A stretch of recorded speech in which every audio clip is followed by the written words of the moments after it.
Elon Musk is developing a vehicle that could be a game changer for space travel, dubbed as Starship, which will be a transport system capable of carrying up to 100 people to Mars and beyond with full reusability. SpaceX's long-chased goal has always been to open doors for humanity to make their life multiplanetary.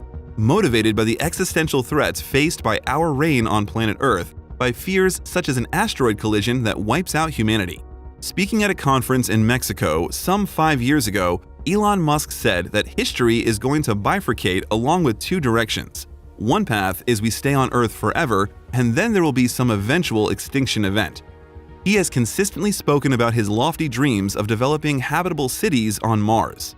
To make it possible, he required a space vehicle that could undertake the task of sending people to the Red Planet, and it happened to materialize in the shape of a Starship, which is a rocket that could ferry more than 100 people simultaneously. Starship will be powerful enough to launch itself off both the lunar and Martian bodies, but it needs Super Heavy to get off the much more massive Earth. The two-part system comprises of the top part, which is a Starship rocket, standing ever tall at 120 meters or 394 feet, on a reusable booster called the Super Heavy. Now that you know their names, we can trickle down to the technicalities of the system and explore the brilliant engineering behind it.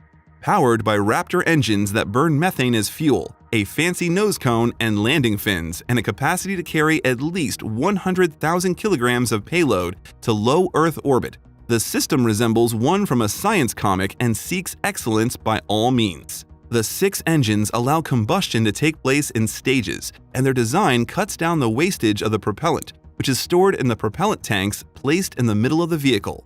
Known for unpopular decisions, Musk chose methalox as fuel for the rocket engine, which is basically a combination of methane and oxygen, as it can generate a lot of thrust.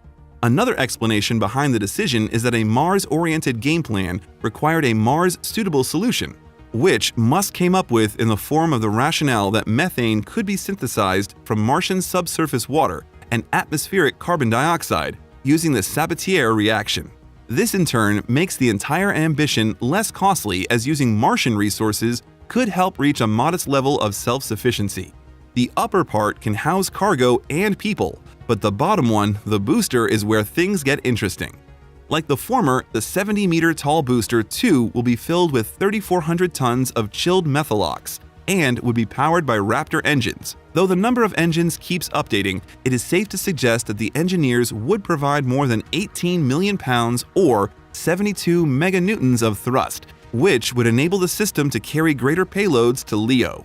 This will make Super Heavy more powerful than the immense Saturn V launcher used for the Apollo moon missions in the 1960s and 70s. When the upper stage detaches in space, the Super Heavy boosters flip over and head towards the Earth. During the descent, the Super Heavy deploys a steel grid fins from its sides, which helps steer the rocket stage back to the launch pad.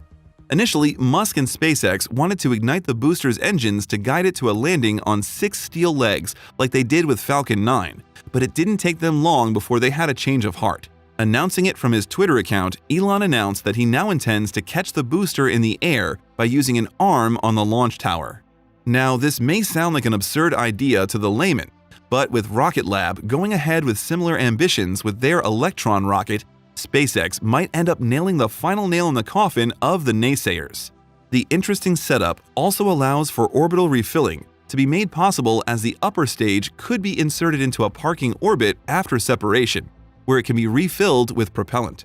Addressing a keynote speech in 2017, Musk boasted that even if he gets the Starship to orbit without any refueling, you will get around 150 tons to low Earth orbit, which is pretty amazing for such a setup.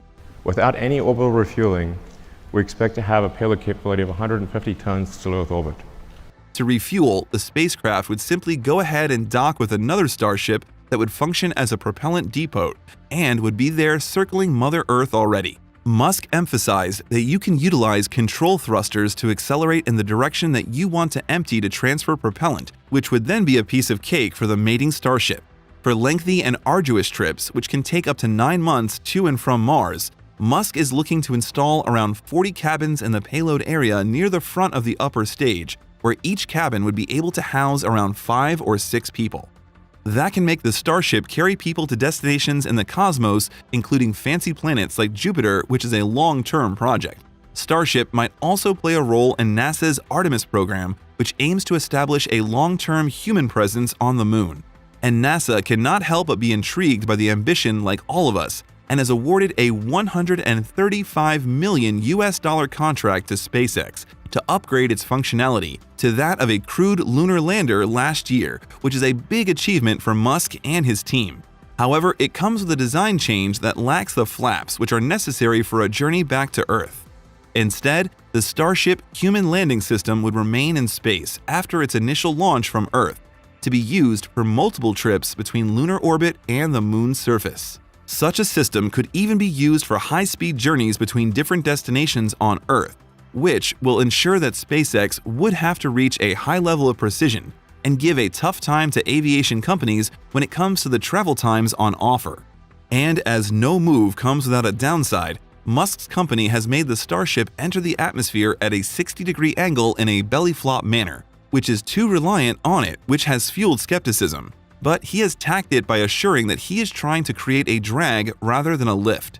As the Starship approaches the landing, it should then be able to flip the vehicle into a vertical position after executing an engine burn, and using the Raptors, which shows that Musk has done his homework and is not intimidated by the complexity of the task or the number of failures with Starship landings, and is completely focused at launching one of these vehicles soon enough. Starship and Super Heavy will start flying soon if all goes according to Musk's plan. The billionaire entrepreneur recently said that SpaceX aims to launch Starship to orbit sometime this year, and that he envisions the Starship Super Heavy duo being fully operational by 2023. Now, whether he is able to fulfill his dream by then or not, Elon Musk has reiterated the fact that there is no end to human greatness and creativity if you go all in with what you aspire.